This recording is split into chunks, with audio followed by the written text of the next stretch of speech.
Welcome to AEC Stories. This is former SM3 Dempsey of the USS Mount Hood podcast.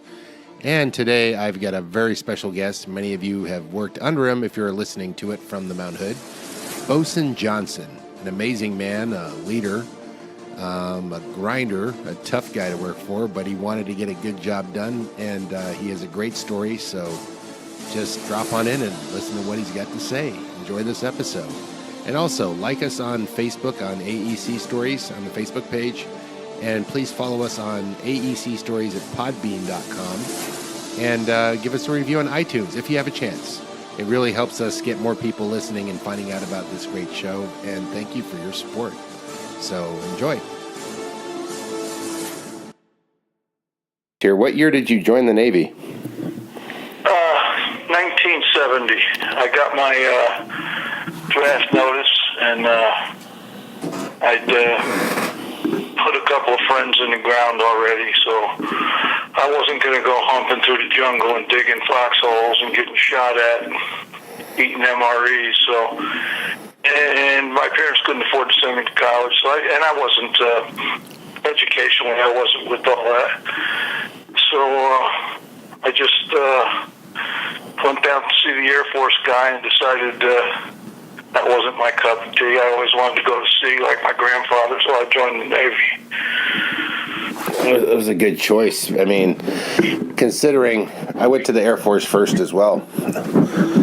And we did not see a cultural fit. I was more rough around the edges, and they were more the Boy Scouts. Yeah.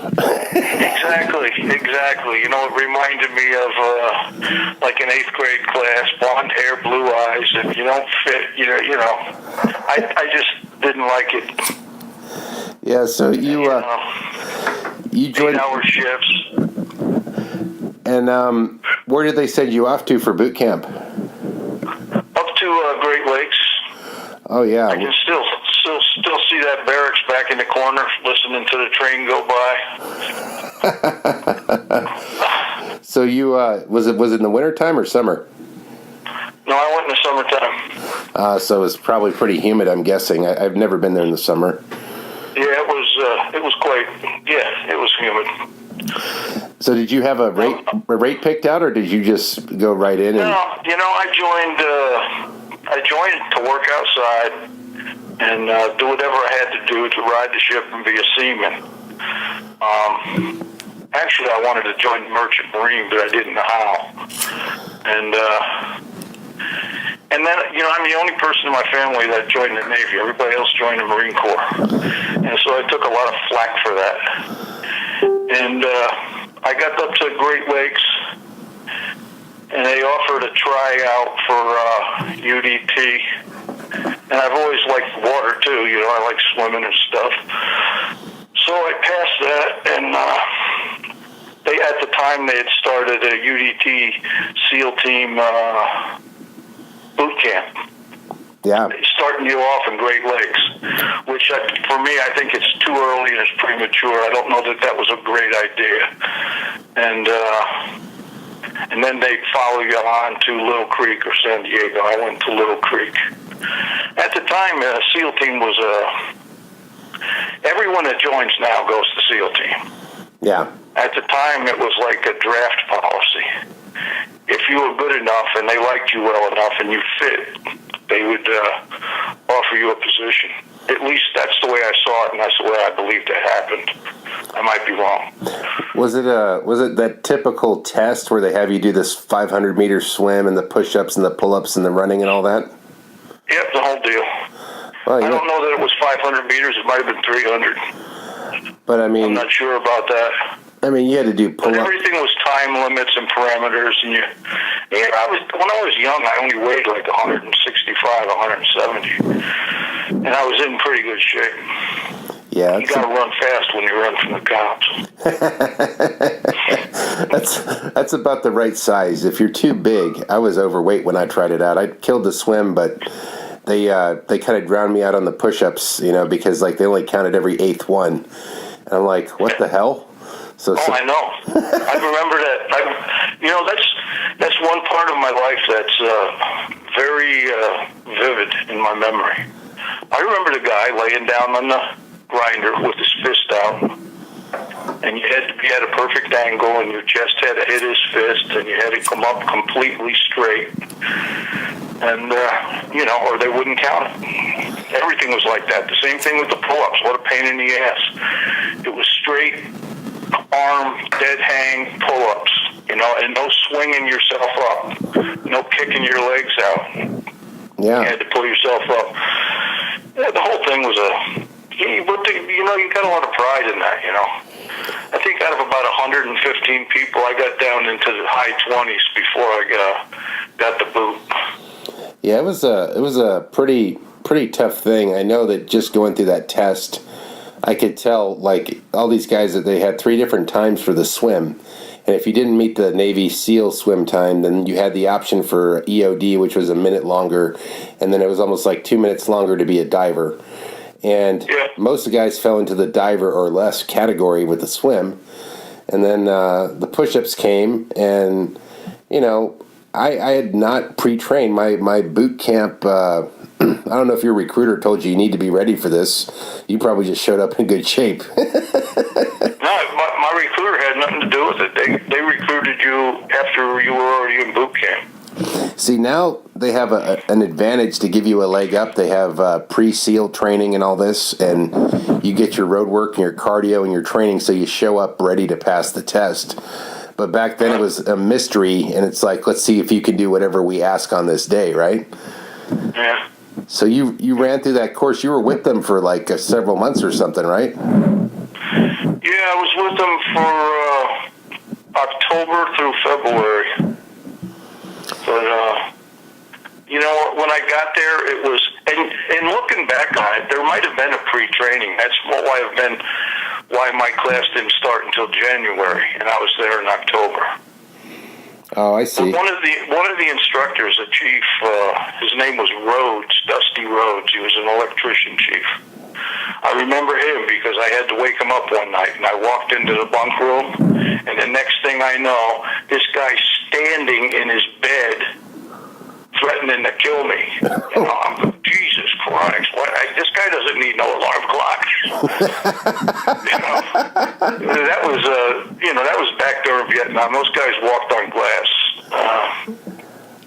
They were all nuts. But anyways, he decided I was going to be on his football team, representing the UDT guys, right? And I really screwed my knee up in there prior to the course starting.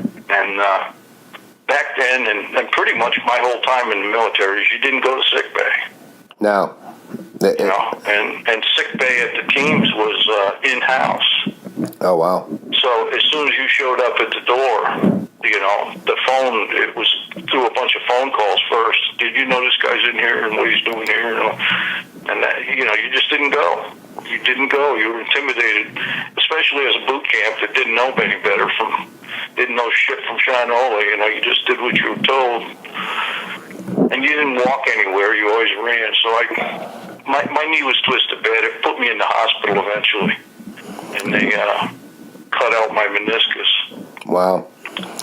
Yeah, I think my dad, who became a Marine officer, he never missed a day of work in his life, even afterwards as a civilian. I think they drill that into you, sick or not, show up, right? Yeah, it's a lot of discipline. It's a lot of they build it. They build a team spirit in you and a loyalty like you don't believe, And that's the only place it really existed.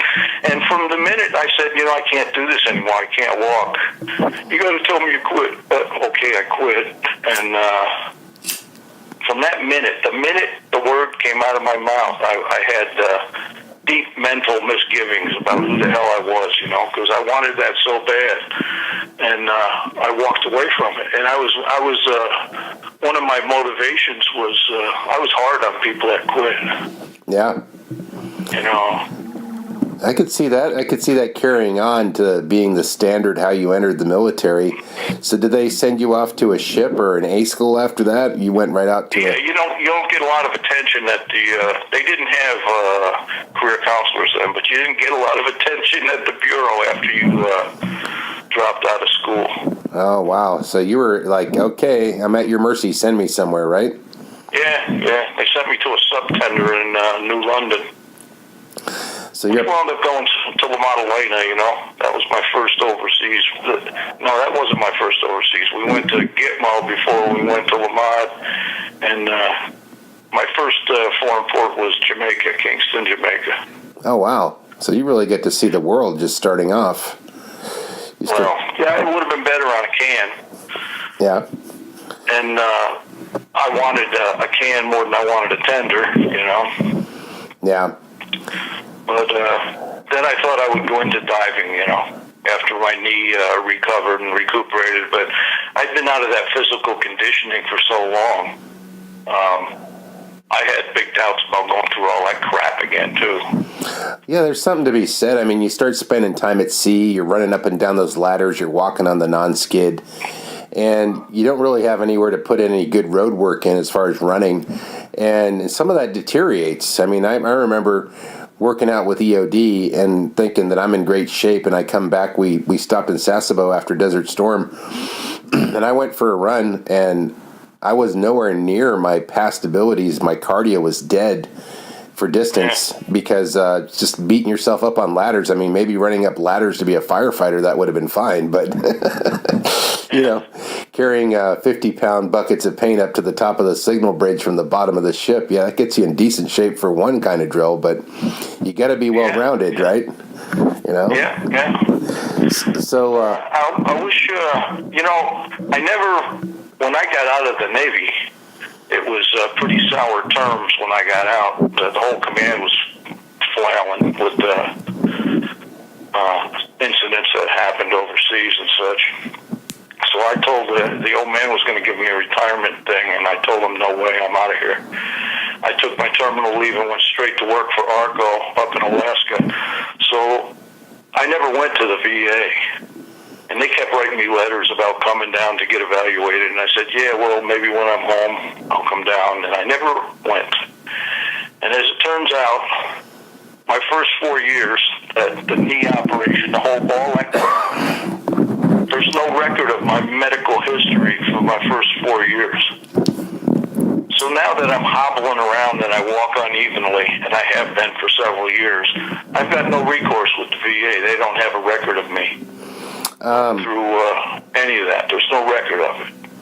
Well, and that was the biggest damage to me physically. Yeah. I mean, so they did a paper review of my record and came out with what they come out with, you know. But that knee would have put me up in the money a little bit. Well, it's funny because I get out for a motorcycle wreck on my knee, and it was documented, and they paid me, the Navy paid me a disability leaving, which wasn't attached to the VA, like $20,000. It was your rate times years that you were in. I was in for 6 years and all that other stuff.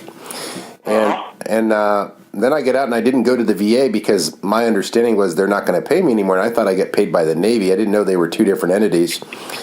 And then I filed 20 years later, and they go, oh, we're going to rate your knee at 0%. I go, it locks up when I run. How could you rate it at 0? Because they were doing all these x-rays. I go, you're wrong. I go, I still can't run.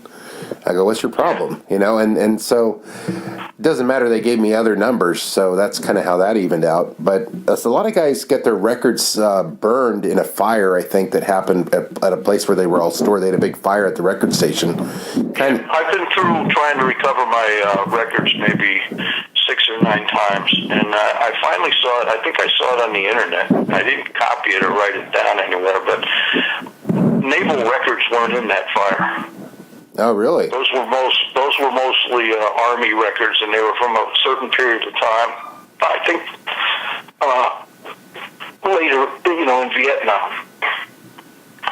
But yeah, I've been chasing these records for a long time. It's rather interesting how that works, though, Bosun, because you know, realistically, it's pretty easy to stop somebody's claim real quick. We can't find your records. Kills it right there at the beginning of the street. You know what I mean? It's like, it's suspicious, but is it truly malicious? We don't know. It's easy to accuse everybody. You're against me.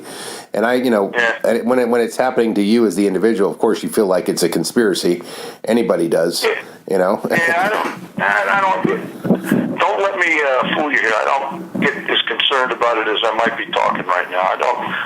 I think about it sometimes when I'm having trouble with my knee, you know. Oh, yeah. There's no way I can go up into the cold weather anymore. When I was working in Alaska, Christ, I thought I had a wooden leg. It was so stiff, I couldn't hardly bend it. I get the same thing, but I have a 0% on that. It sucks.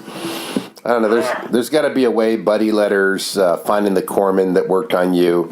That's the way to do that it. hospital I went to is shut down. Oh, which one was it? I don't know. But they took body parts out of me. Oh my gosh! And there's no. They were probably in my brain as well. We have to go find the graveyard of the dead Navy body parts. Yeah. So I'd like to go shopping for a new liver.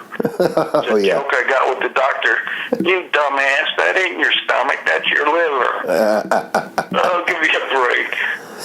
Yeah, that's the one that catches up to all of us. A lot of people get that non-alcoholic fatty liver disease or cirrhosis or whatever as you get older. That bloat. But you and I talked about combination of all of them. You and I talked about your time in Italy because I lived there too. How long did you live there in La Maddalena, one of the most beautiful places to live in Italy? I mean, you were on they call it the Emerald Coast on Sardinia. I mean, the hotels there are $1,500 to $2,500 a night. It's so exotic. It's where all the celebrities go. Yeah, it was really pretty. You know, my reference to it is you could see to the bottom where the ferry boats landed, and that's about 35, 40 feet. I don't know. You could swim out to one of the mooring buoys and chip mussels off them and eat them. Wow. Italians, locals, used to gather down on the point of the island in certain months of the year. I don't know if they were the airy months or what, you know, like February, January, those months. And they would get the spiny urchins. Like, what do you call those things? Anyways, the sea urchins, yeah. Bloomy stuff. Yeah. They'd scrape that out and they'd eat it and they'd drink it. And they'd drink the wine and eat that stuff. It was a neat place. Did you? It was a grouping of islands. You know, you worked on San Stefano, you lived on La Maddalena or Sardinia, Palau, and there were a couple other islands there too. That was a beautiful place. I know my friend manages a golf course over there now. He's a property manager. And I go, yeah, I'll come visit you. And then I looked up the prices. And mind you, at the time, I was making really good money. And I go, I'm not making that really good kind of money. Who drops $11,000 a night? You know what I mean? Yeah. There's some places, you know. They didn't. They had like perimeter roads where you could drive vehicles, but the majority of the town where I lived was walkways, alleyways, big stone walkways. Oh yeah. And you know, you could hear all the garages going up. The garage, you know how it is in Europe with the garage doors over the front of the business. You could hear all the doors going up at 5:30 in the morning, and I'd help this one guy throw all his tables and chairs out in front, you know, and have a couple cappuccinos before I went down to the boat. It was good. It was nice. It was comfortable. That's the sweet spot. The fishermen in there drinking their cafe Corettos. You and I know what those are. That's what you drink for the hangover. Usually a shot of grappa inside your espresso or brandy. And I think they were used to drinking the brandy. I never seen them throw the grappa around. I think they did that closer. I lived in northern Italy, so I think they did it up there. But grappa, that's some rock guts tasting stuff right there. You just don't want to sip on any grappa. I don't like it. I like Sambuca. Man. I was in Sicily one for a few days I think I was on the Manly then, and I just had the duty when we were showing people around the ship. You know, that was my duty that day. And this lady and her son came around, and her son took to me for some reason, you know, and so the lady invited me to her house. What do you say? You know, I'm a young man, and I've got manners. I'm still used to being raised and stuff. And so I go to their house, and that was the first thing. I walked in, and she gave me a shot or two of grappa. Yeah, you're like, what is this, moonshine? Exactly. That was big boy stuff. I didn't have any more of that. She's like, here, let me get this from the bottom of our, this is the nitrous we use in our Cinquecento to race down the streets. It probably would work.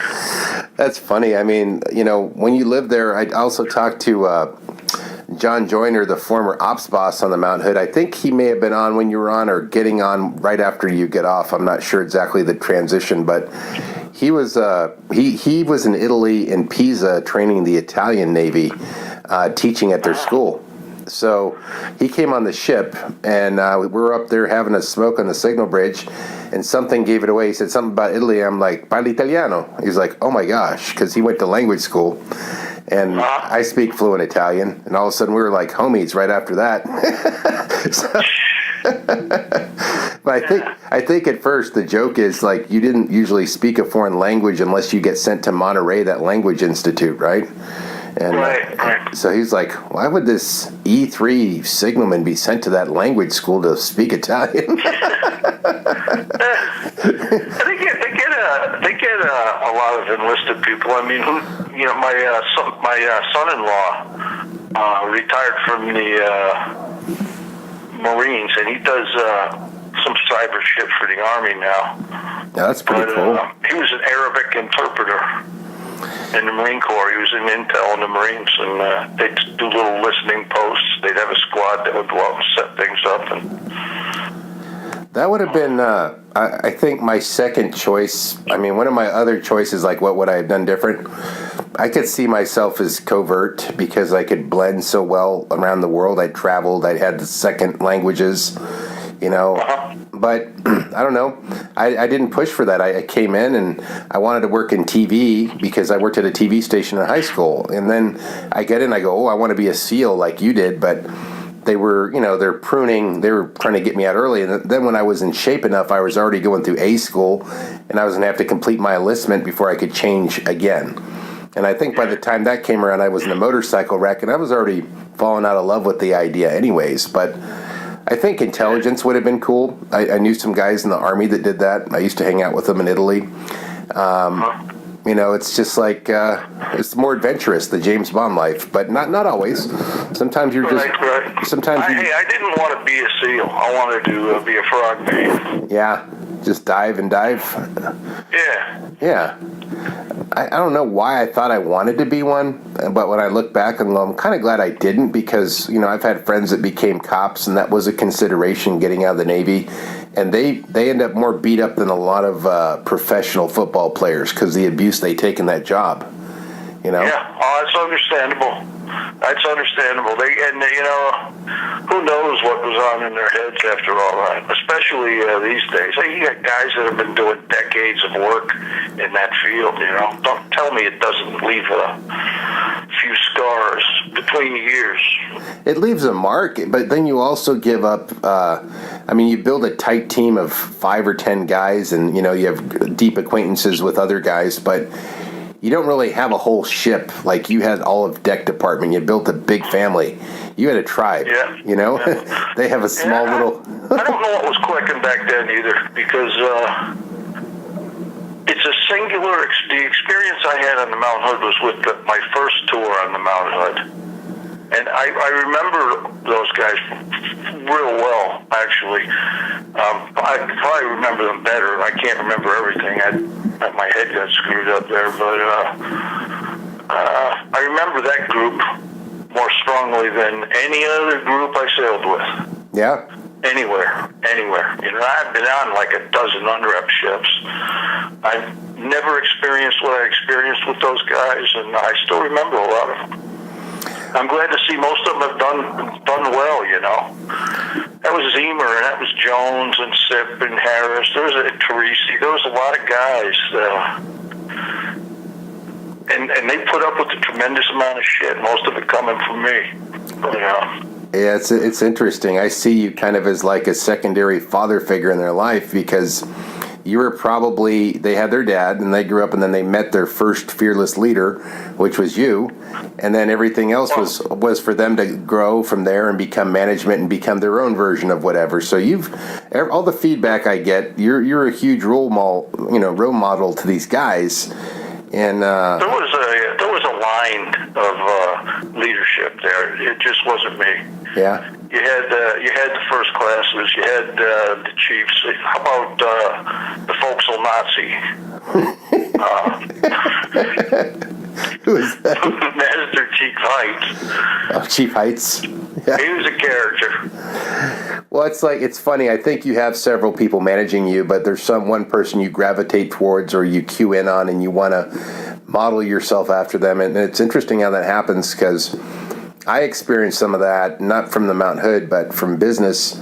People have come back to me even a decade later saying thanks and just, doing nice things for me. I'm like, thank you. I didn't realize it had that much influence.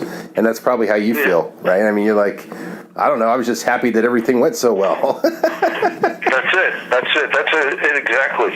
You don't think about it in those terms. Yeah, and it's weird to hear it in retrospect, like, what, these guys admire me still? Are you kidding? Yeah, really. No, well, I think, it was an era. Things have changed. I don't know that people look to their bosses that way anymore. Plus, everything's so politically correct, so you make less of an impact because you have to really soften your approach. And you kind of go away from being rock and roll to being elevator music in somebody's eyes, Yeah, things have definitely changed. So what was it about the Mount Hood guys that really, that you can recall that really made it kick ass for you, that you liked about that experience? Well, I don't know. There's probably a lot of different aspects. I really wasn't cut out to be in a wardroom. Yeah. I remember thumping one lieutenant department head up against the bulkhead for fucking with me on watch. Seriously. And I had to go answer to the captain for that. And I wasn't well received by the chief's mess when I first went on there. It's understandable. I was a chief. I loved the camaraderie in the mess. But I deserted them.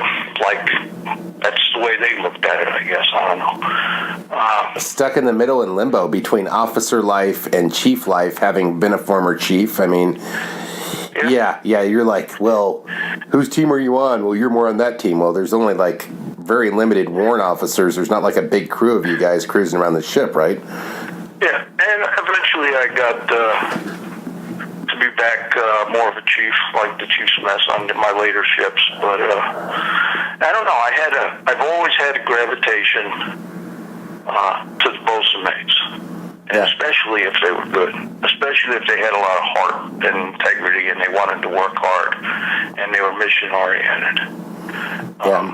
I had in my own opinion, I had a really high GCTARI where they wanted me to be a nuke machinist mate. They'd mentioned that to me, right? And then we had the discussion about, no, I want to work outside.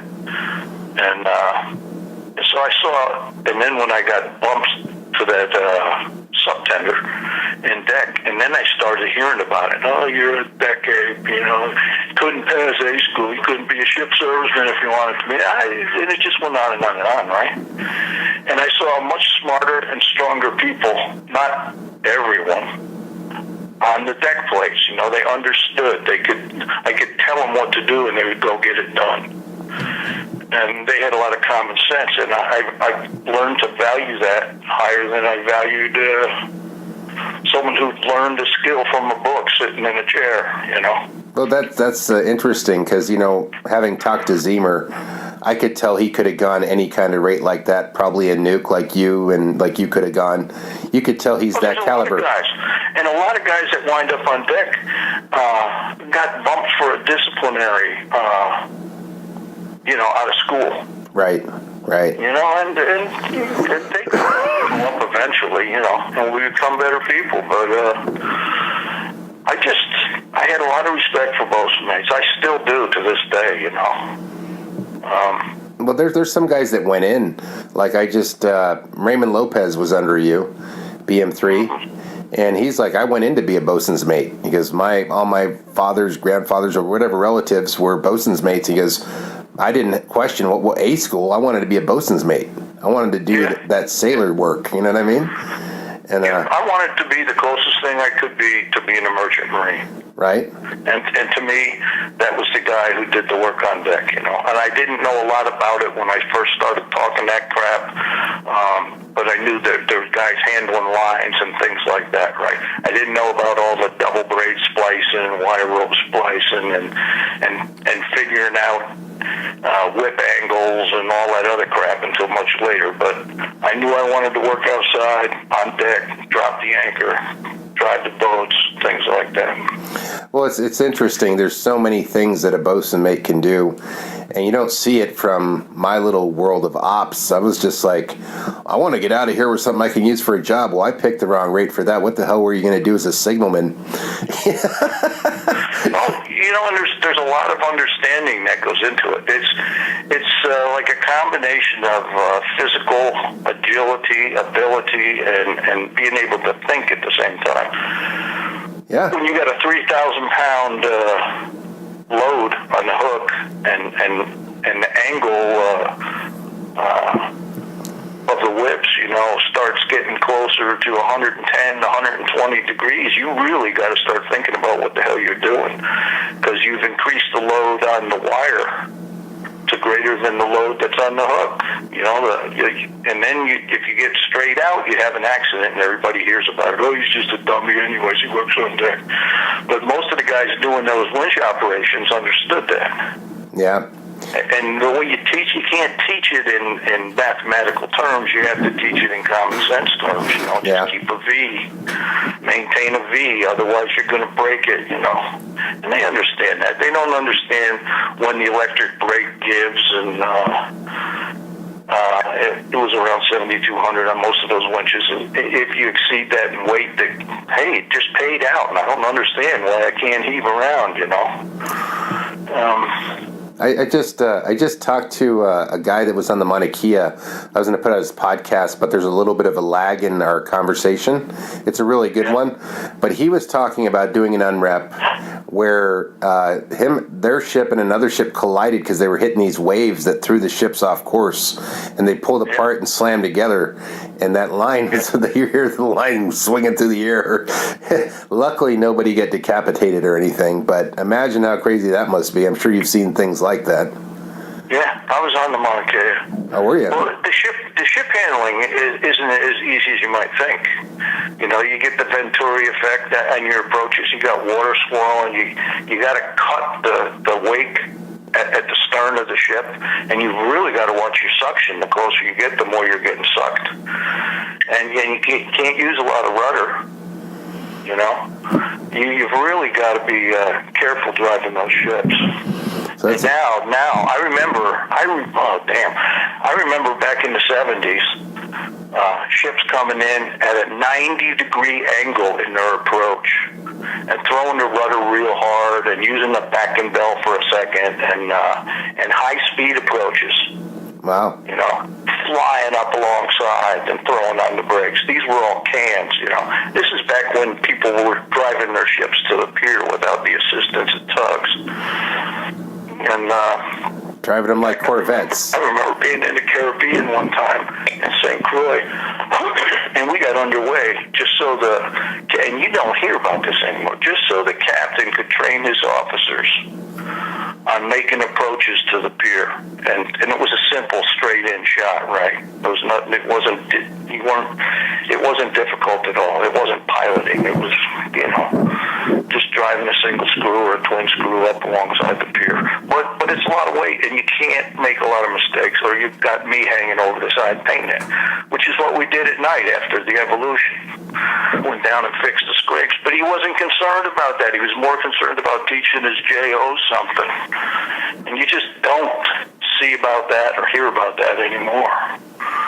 Yeah, it's changed, all the safety and different things and learning from experience, I guess. But now the data in the Navy is shared more broadly up to the minute where, oh, yeah, I heard of that 3 years ago in Panama or something, you're Now your access to, well, listen, we're watching everything every minute, and we have up-to-the-date kind of stuff, but I don't know, where did you become a chief? So you went from, what's your course? You went from La Maddalena in Sardinia, you were like a second class or something? Yeah, a second, and I just made first, and then I went to the Milwaukee. Okay. An AOR out of Norfolk, and Oiler. That was a good ship. Yeah, it was oil, ammunition, and freeze and fresh. It's like a mini AOE. So did you just mainly do supply ships? That was your specialty, or did you ever do any other kind of ships? Well, when I was in, I got my first real snapshot of what the Navy was all about when I first made second in Subic Bay. I was the port ops dockmaster, senior dockmaster, and in Chief Stauffer's the guy that relieved me there. We worked together for a while, and when I left, he took over. But I started seeing all the unrep ships and the fleet tugs and the cans and the shooters. They were great, but they're more intense for missile techs and gunner's mates and torpedo men and stuff, If you're a bosun mate or a seaman on there, and I was when I was up to third class, you're a boat driver to watch standard, but you learn about anchoring and you learn about launching boats, and it's a good background, but it's not a career background for me anyways. You weren't going to build your resume on a battleship or anything.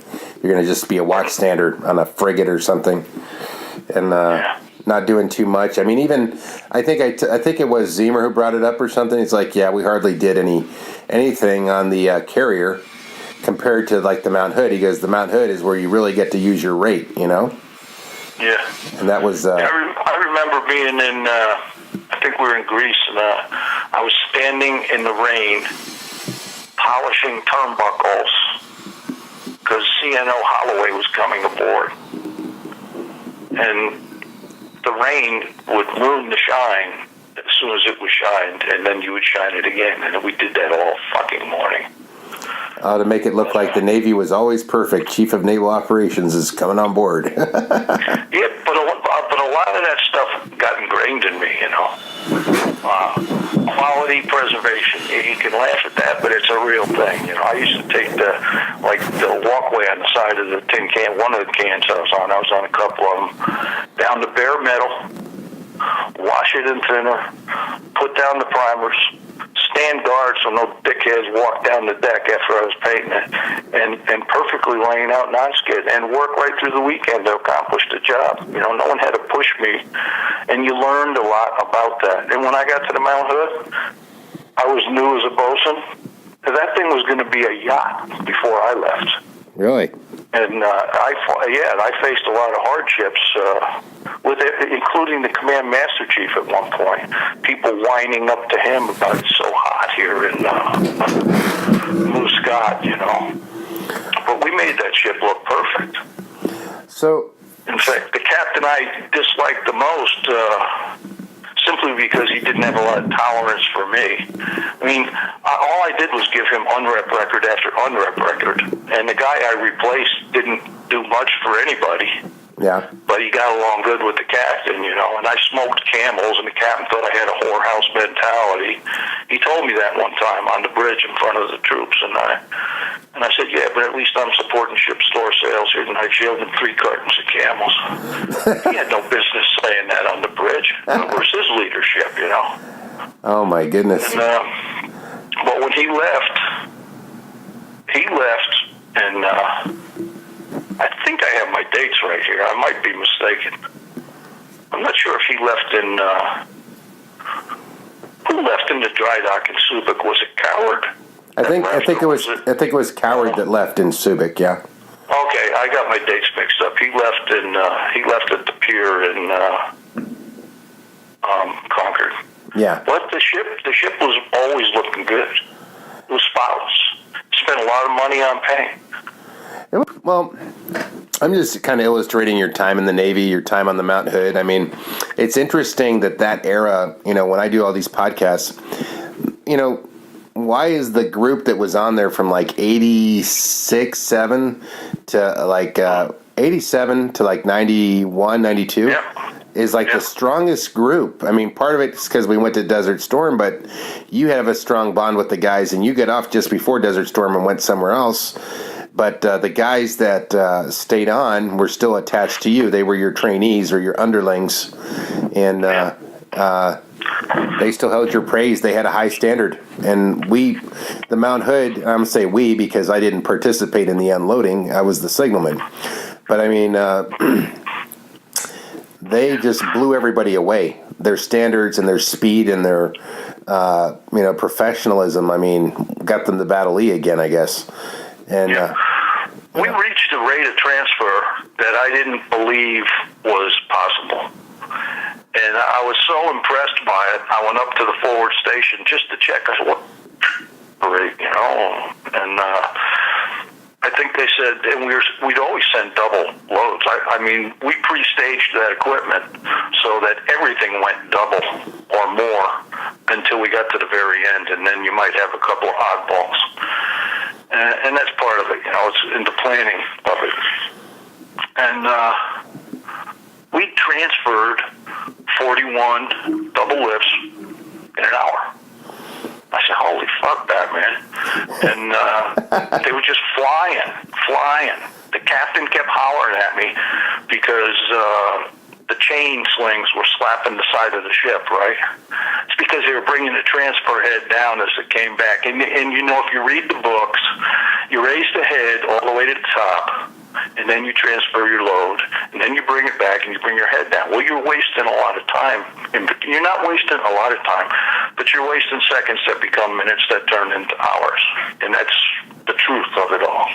Well, let me ask you, as a comparison to another ship, what's the average rate of transfer?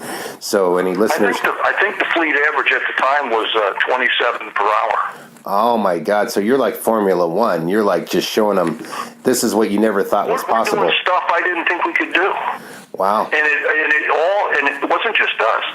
We did a 3-sling transfer, which, as simple as it is, took an hour to explain to the other ship. And sometimes, not always, some of the guys, the bosuns on the carriers, would come along and they'd know what I was talking about, and they'd get right into it. It's the fastest way of taking the load off the hook and sending back slings and slinging your pallets. Wow. Using 3 slings, right? But if the operator, and this goes back to the guys running the winches, if they understood how high the head had to be based on the weight that's in the load, and we used to send double pallets of 2,000-pound bottoms. The MSC doesn't go near that, and off 2 stations, and with a 200-foot separation. I'll talk more about separation in a second, but they knew exactly how high that head had to be, and where the ram had to be, to the amount of tension on the wire, where they could slide it off the transfer head and get it going across. And at the same time, they'd continue to bring the head up, right? Yeah. So when it got out in the middle, they'd have the height. And the same thing coming back. They knew how high the head had to be when they were bringing in the empty load. And so we were always slamming into the side of the bulwark with the chain slings. But the riggers knew what it was going to be like when it was coming back, and everybody knew what it was going to be like when it was going out, and everybody was in sync this day. I say that because when I went up forward and asked Zimmer, I don't remember if he must have been in first class at the time. He told me they were doing 41. They did a pallet more than I did back aft. Wow. 41 or 42, and I just couldn't believe it. We had 2 stations simultaneously sending the same amount at highest speed I'd ever seen to another ship. That was so that to you was like you never saw that on another ship again, huh? Oh, no way. They've changed the equipment too. They don't have those type of winches out there anymore. They've got a different unrep setup now, where it can all be operated by one man in the booth. And that was because all the shit was going to MSC. Wow. And it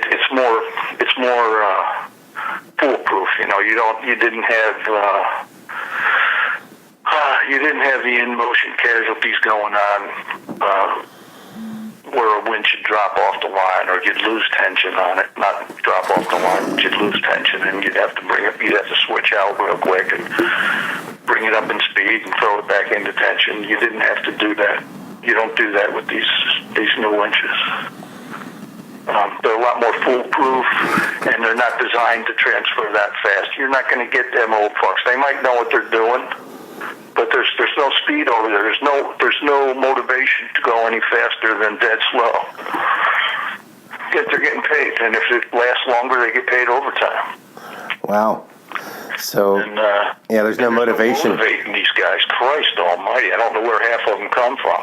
And when you go into MSC training, I liked MSC. I enjoyed it, but it wasn't like the old MSC where they were mostly retired bosun mates and gunner's mates and things like that. You go into their training facility, and it's, you're all professionals now. Then trust me, all these mallet heads remember that when they come out to the fleet, and I'm the cargo mate, and I'm getting in their ass about something stupid, and they're saying, hey, I'm a professional, I don't have to listen to your shit. And I'm going, oh my God. And they all got rights. Wow. I found myself being defended in U.S. District Court of Virginia for not a harassment, but I can't remember how you refer to this, a prejudice or whatever. I kicked the guy off the ship during overtime hours because he wouldn't work, and I gave him like 4 chances to get back to work. And he said I kicked him off the ship because he was Guamanian. Oh. It didn't go far. And it just happened after they investigated the case that I'd written 10 cash awards, and I think the overwhelming majority of the awards went to Filipinos and Guamanians, mostly because the vast majority of the crew was Filipinos and Guamanians. There was nothing to hide. There was nothing going on. This guy was a broke dick, and he thought he could get away with it, and he thought he could sue the company and sue me and walk away with a big check, and it failed. And he tried it again, and it failed again. So that's the adjustment to the civilian side, working from the Navy where, no, we'll just use UCMJ on you. We're going to motivate you. Sometimes it takes a lot of crap to make a person understand what they can do. And these guys could do it, but they didn't have any reason to do it, What was MSC like going from the Navy? I mean, you're a professional now. You have more qualifications. You're a pro now, because it's like the Navy was almost like the amateur league, and now, but even though they were professional, it's just that the regulations were different. Like the military, for example, like if you're a corpsman, you can administer all kinds of things like a doctor can that you can't in the civilian world. You're not licensed. You have to get all these certifications and pass these extensive courses where, like, hey, we need a guy to suture this guy right here. Well, they do it. And most of the medical service officers in MSC were retired corpsmen. Okay. So they were like independent corpsmen would be a good qualification to get hired as an MSO at MSC. Well, that makes sense. Well, I mean, they have shipboard medical training, so yeah, they're used to whatever happens on a ship, and they're seafaring. They're seafaring too. The most difficult part of the MSO job at MSC is it's a one-man show. I see. You're the administrator. You're the hands-on guy. You've got to be able to do it all. How does the pay compare to the Navy? Okay, I don't want to talk a lot about that, but I'll tell you one thing. Not the amount, but like percentage-wise. Yeah, I was. I think when I became a cargo mate, I was making 3 times as much as I was as a bosun in the Navy. Wow. So that's kind of like the Blackwater contractors for former bosun's mates. I don't know. I didn't know. My job was a lot different too. Yeah. I wasn't the bosun. There were 2 other guys that were bosuns. I see. And I wasn't the deck department head, but I was the cargo officer, so I was responsible for anything that got loaded on the ship and anything that got discharged, then the man-art was loaded and discharged, whether by helo, either on the flight deck. I did liquid loads, explosive loads, fresh and frozen loads. And so when it came to stability, there was a program, I could use for how to load the ship. You can't have it hogging and sagging and leaning, and so stability was an issue, and that was my responsibility. So damage control was an issue, and that was also my responsibility. The flight deck was mine. Okay. And when it was explosive loads, I only had four or five hold captains and myself, and we get some assistance from the cargo mate or from the chief mate for extra hands on dunnaging the load. But I didn't have people to do the administration. I had to do all that myself. I had to check the load. I had to account for it and, take care of all the mistakes. And it was a pain in the ass, but it paid well. So yeah, it helps. It helps when you get paid more to do certain jobs. It motivates you. And overtime wasn't an issue. I ran my own overtime. I didn't use all the overtime I could have, but because I wanted to get on the beach once in a while and pay my liver the proper amount of attention it deserved. So where did you become, let me ask you, going back in time, it's interesting to hear about the civilian Navy, as I call it, but MSC. But when you became a chief, where were you stationed at then? What were you doing? Like what kind of ship, and how did you become? I was on the Milwaukee. Okay. Didn't think I would make chief, but if you put in a little effort and you study a little bit, right? And most people would knock you for doing that. Come on, man, let's keep them up. That's one aspect of being in deck. It's a little rougher around the edges. But when I took that I had 6 years in, and they said, "Hey, you got to make third class, or you're going home." And I said, "I like what I'm doing." And they said, "No, you got to advance." So I advanced. And when I saw the results on my test, with a little bit of studying and how good the afterlife was of becoming a petty officer, I think I had 3 S's and 3 E's on my first exam. And I'm a competitive person by nature. At the time, I was a lot more than I am now. I just kept studying harder and harder and harder. And when I took the chief's exam, I scored a perfect exam. Wow. And they held up my results and investigated me and did that through the command and the master chief. And they came back, and when I saw them, I couldn't fucking believe it. And so I was at the end of the line, junior man. I'd only had the minimum amount of time in when I took the test.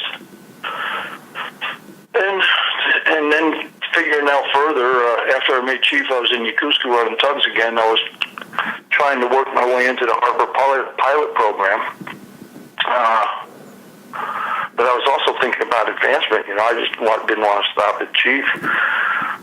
But the Milwaukee was my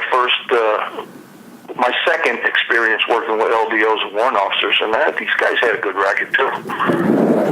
So when I checked in Yokosuka and the captain interviewed me, I told him, well, I'm either going to be a harbor pilot this time next year, or I'm going to be a warrant officer. And the warrant officer came, and I wasn't a full harbor pilot trainee yet, and I had social issues with the lead pilot.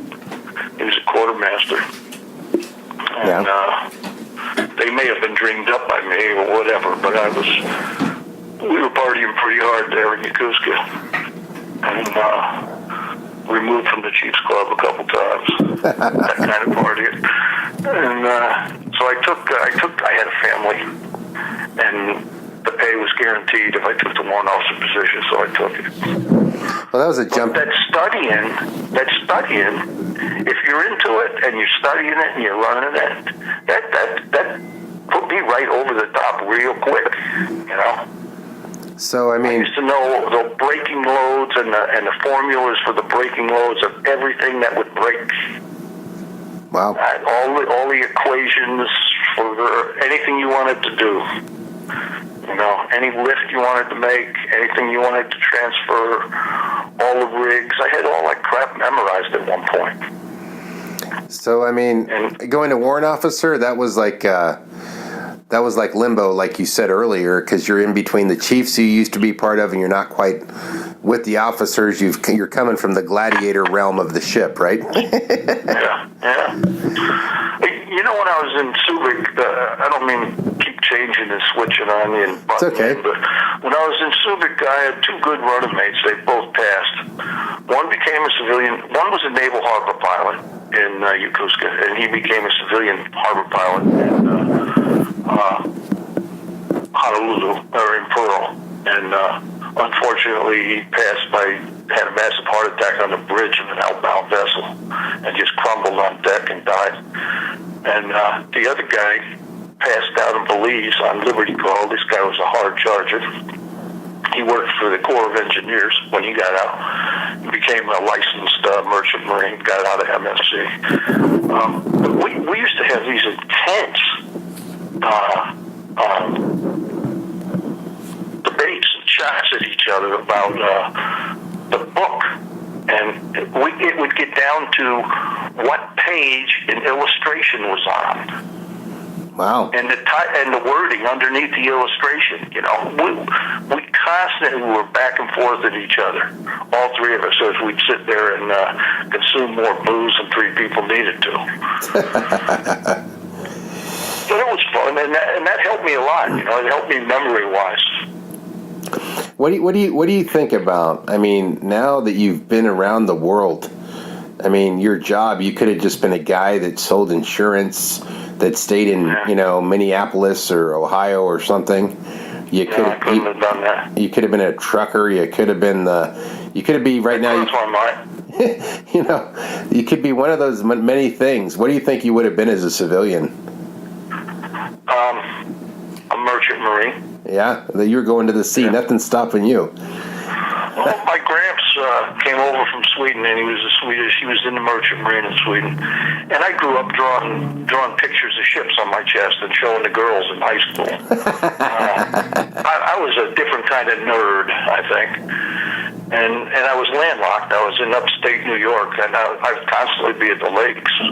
But the ocean was something different, and the ships were very alluring to me. And that time in boot camp was like it wasn't a rest stop by any means, but it was a diversion in the path I was trying to follow. Wow. So I didn't ask you this question, but becoming a warrant officer, usually do they require you to go to college, or you can just pass the test if you're a chief, or how does that? No, hell no. Part of my motivation was I figured out the odds of making 8 and then making 9. It pyramided so intensely after 8. You had to be born into it almost. Right. Some exaggeration, but in newer times, you had to be a scoutmaster, deacon, have at least an associate's degree, and working on something else, and it's just going on from there. That's more important today than knowing your rating, I believe. They wanted there was a big push on enlisted people with college degrees. You know, the command master chief deal had just started up, but prior and making warrant officer, I think, was 1 out of 4. I think making E8 was like 1 out of 7. All you have to do is look at the lists. You know, you might have 150 to 200 bosun mates making chief, and you might have 35 to 40 chiefs making senior, and then you got 12, 15, 20 guys making master chief. It was crazy. You did, but you see all that load bearing, all that load bearing math had you figure the odds.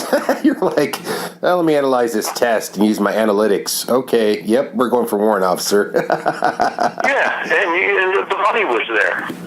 Yeah. You know, and living conditions were better. But the rest of that crap, you could have it. Yeah. You know, the politics. Wardroom shit. I really wasn't into all that crap. I think that's pretty normal. You know, any guy that came in as enlisted always has a different, whether they become a full-blown officer or a warrant officer, they still have their core with the men that they serve with in the lower ranks. And, you know. You know, if I had to line them all up, that's where my loyalty would be with the people that are dirty and sweaty and did a good job. Yeah. It's I can see on that. I mean, it's like you spent over like 30 years at sea, I'm guesstimating, right? Combined? About 27 in the Navy and another 12 with MSC. Wow. I mean, just think, people pay, and I think about this, it's not the Carnival cruise by any means, but if you have a sense of purpose, it makes it more entertaining to me, better than playing shuffleboard and just, you know, eating buffets all the time. But, you know, to put that time in, it's you got to think about how fortunate you are to, it's just like me being a military brat. Before I got to the Navy, I probably saw close to 20 countries. And, you know, everyone else, it was their first big run. Oh, wow, Hawaii. Well, I get to go to Hawaii. Cool, because I was in the Navy, I didn't have to pay out of my pocket.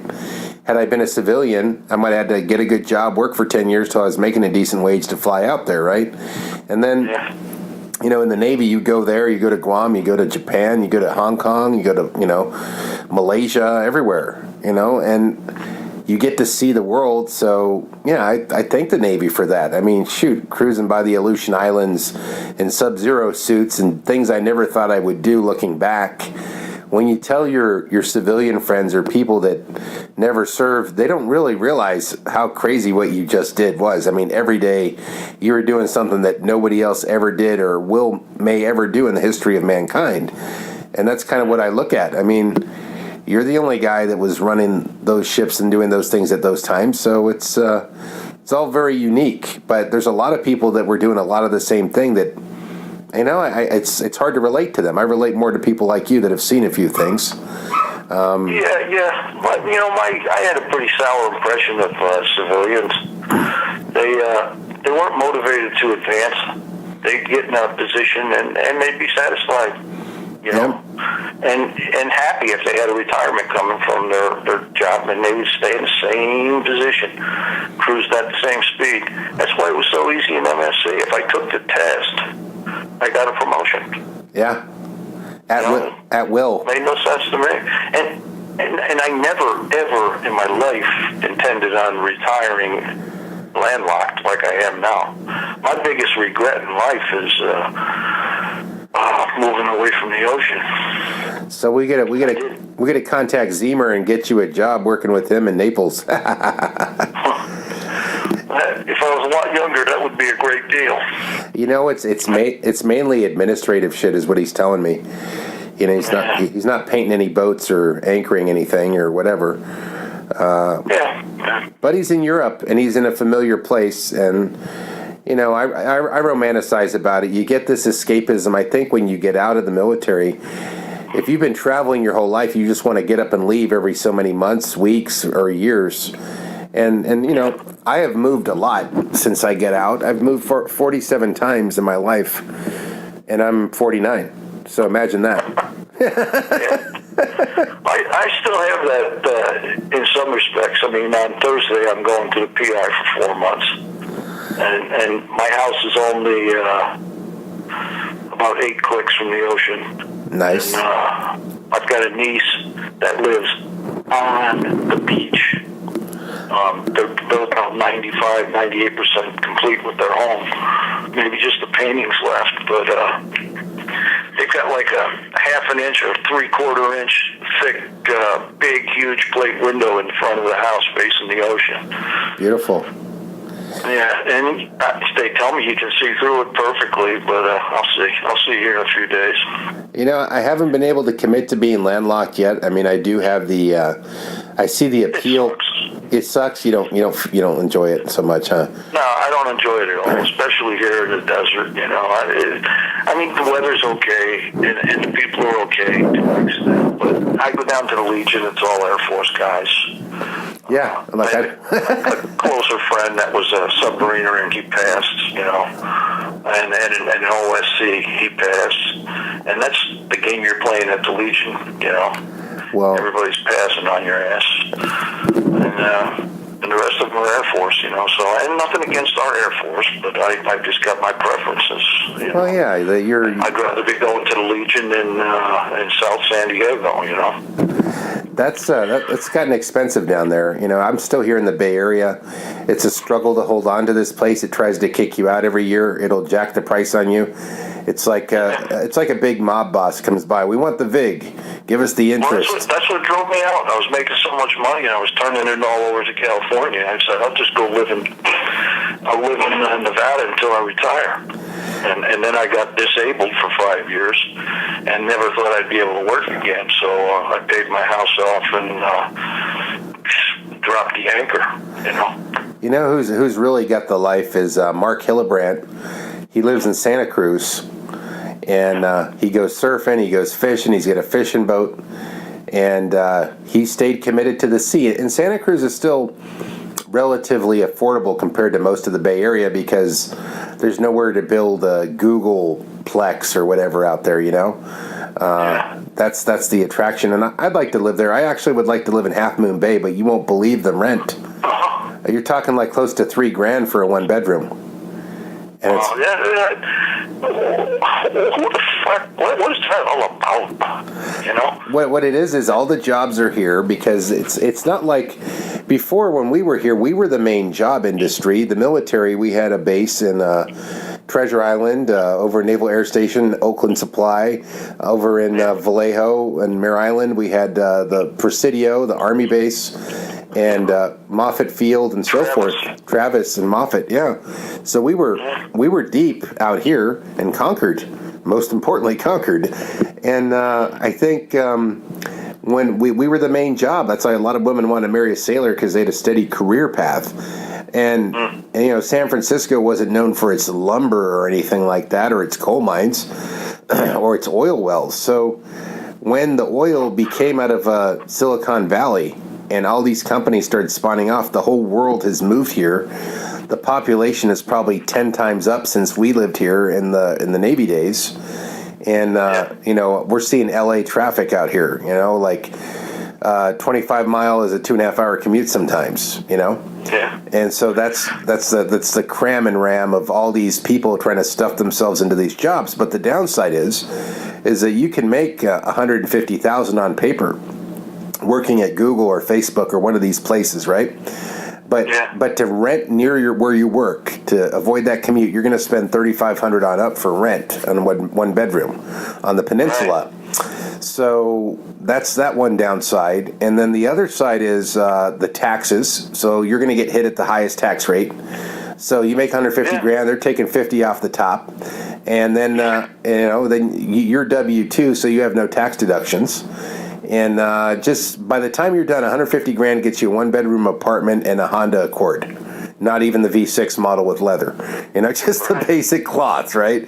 And tax, and spend more than you tax. So, if you're happy with all the free soup and massages that they give you at your job, which are tax deductions to the corporation to keep them tax exempt, then you're happy and you're part of something. But you sound big when you talk to your friends in Kansas, but your friend in Kansas owns a 3,000 square foot house and has a couple trucks and it's paid off. You know what I mean?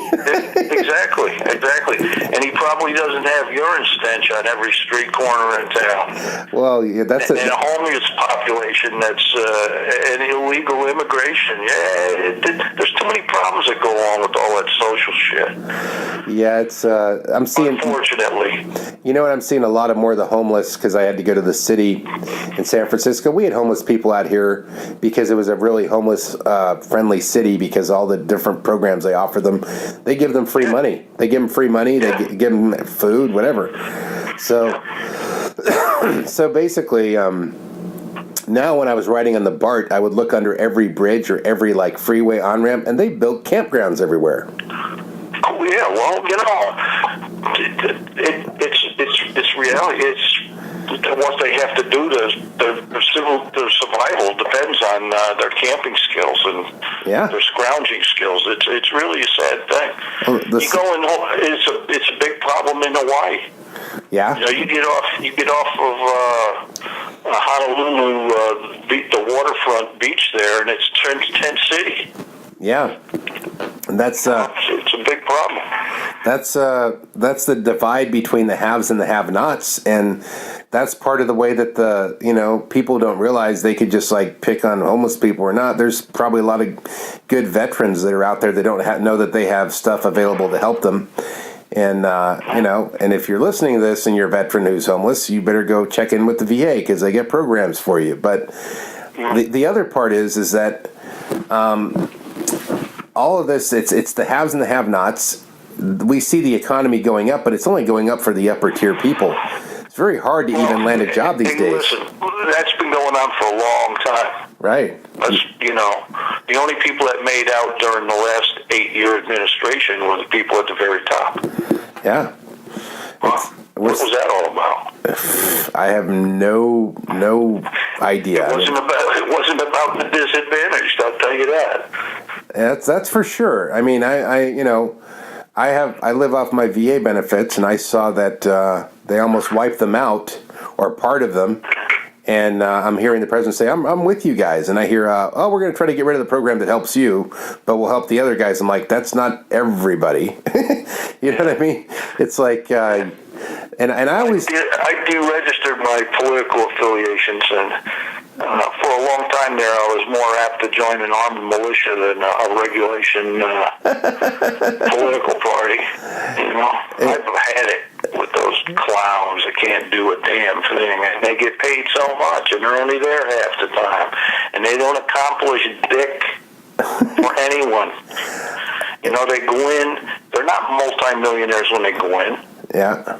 It's true. But they are when they come out, and they can say they're not doing insider trading, but who has all the insides on everything that's going to happen in America and internationally? And why does the coincidence? Congress. Why does the coincidence keep repeating itself that they all had the skill to become multi-millionaires? Like, oh, wait a second. Yeah. So everybody who goes into the Congress, whatever, they're also just as good as the guy that invented Facebook. Every time I hear, and this is the last thing I'm going to say politically, because I'm not. Yeah. I learned one thing in the wardroom, Me too. in social area, you don't need to be talking about women, politics, or religion, But every time I hear the Clintons talk about their devotion to public service, and then I think about their bankroll, good for them. They're huge millionaires now. It's over $100 million between the two of them. And public service? I'm sorry, what area of public service did I miss? Yeah. There's also that new movie that came out where they were basically assisting that guy fly drugs into Arkansas for their, while they were in office, they're senators or whatever, and for the CIA. It goes long and deep, and we don't know anything about it. Well, they made a movie about it, but since it's a movie, people go, oh, it's a movie. Oh, it happened. They don't go, oh, that makes me mad. It doesn't trigger you the same way. It's just another way of shoving the truth in your face, and you're going, what the hell can I do about it? It's one of those things. And if I have to see another 85-year-old politician, I might go nuts, pick up a bat and go to Washington, break some legs or something, what the fuck? I'm like... out when they hit 65. Tell them to go to the farm. Here's what I got to say about that. That's just a funny side note. It's like, I'm already having issues with my memory at 49. Where is your recall and focus at 70 years old, or 80 years old? I mean, how sharp are you? You're not. Well, they're either super sharp or they're real dumb, because all they ever say is, I don't remember, I don't recall. That ought to say something about their memory. Well, it's funny because every time you get to meet most of the presidents, I think the youngest were in their 40s, and the average age is probably in their 60s or above. And it's like, most people at that age in America are not at their top, at their peak. They should have been there when they were focused and all their brain cells were firing at 100. But who knows? Maybe we'll eventually have a computer managing the country the way things are going right now. It'll just be a big robot. Hey, I don't care. I don't care about money. This is how it's going to be. Pretty funny. But anybody you want to say hi to on the podcast? Any of your former bosun's mate guys? It's not that I don't. It's where would I start? Yeah. I'm good. Yeah, you mentioned a few of them already. I really would. I've tracked some of those guys. I think about Zemer. I used to see Dave Jones quite often, and I always wondered what happened to old Master Chief, though. Yeah. I know when he retired, he went to work for the post office, but I don't know what happened to him after that. Well, there's a few people we're trying to track down. I mean, even me, I'm trying to get a hold of Chief Hill, and I know he lives in Fairfield, but where I don't know. I'm sure if I talked to one of my realtor friends, I could find him and just show up at his door and freak him out. That would be funny. I had a lot of respect for his attitude, demeanor, appearance. He was a sharp dude. He was Go ahead. He was impressive. He was they said that he was in the Blue Jacket manual. There's a picture of him as the example. I mean, part of being a signalman was to be squared away and to be on top of your game, and you had to be around the brass, so you had to be sharp, you had to be smart, you had to be a good communicator on top of the signalman communication stuff. So your job was to be the sharp guy, and anything less than that was always immaculate. Yep. That was Chief Hill was going to get on you, but I think another guy, like if somebody in Dexar or Space, they probably presumed, oh, these guys don't do nothing. That's why it's always so clean. Yeah. Something I learned back in on my boot camp days. The only time you'll ever get a rest or a break is when you're running in the front of the crowd. Yeah. In other words, you have to slow down and wait for the people behind you to catch up. And that's the same thing when it comes to cleanliness and preservation and being squared away. The only time you really get a break is when your ship is squared away and painted out and everything's looking good and it's 4-0. Yeah, you could guarantee your liberty. I'll throw that in as a last note too. It's like when I was getting off the ship before I get in my motorcycle wreck and put on a year of med hold, I was in the Mount Hood. We were in dry dock, and I was building a berthing. Actually, I was building a berthing and a bathroom for the new females that were coming on board. And I would go in there and I would turn to on my duty day for like 24 hours to get like an extra day and a half off. I would get so far ahead of schedule. And I'm not a bosun's mate. I'm a signalman. You don't think of us as hard grinders, but I'm just a man like anybody else. I figured hard work, equal payout. I'll spend more time at the pool at my apartments. So that's what I would do. I would go in there and double 2.5 times. I would move it so far ahead of schedule. And the chief was just like, wow, what are you doing, Dempsey?